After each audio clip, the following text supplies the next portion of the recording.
Did you know Italian vinaigrette is one of the most popular salad dressings? I'm going to show you how to make it using our 2:1 ratio. Let's go. I'm going to grab a jar so I can shake it up and store it right away.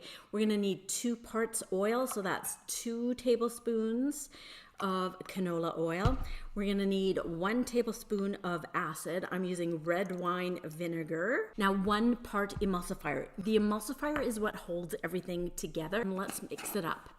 And the beauty of using the jar is you can just shake it up and suddenly the oil and vinegar stay together.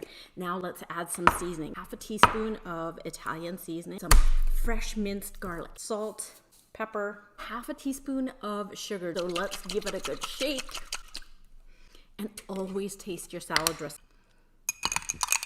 I'm gonna add a little bit more salt. So let's try it again. Oh!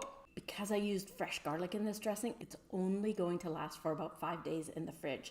But that's okay because I can also use it as a marinade for chicken, pork, beef. Now it's time to dress this salad. Oh, it looks so good. For this recipe and tons more, get my free guide to DIY dressings at gettystewart.com.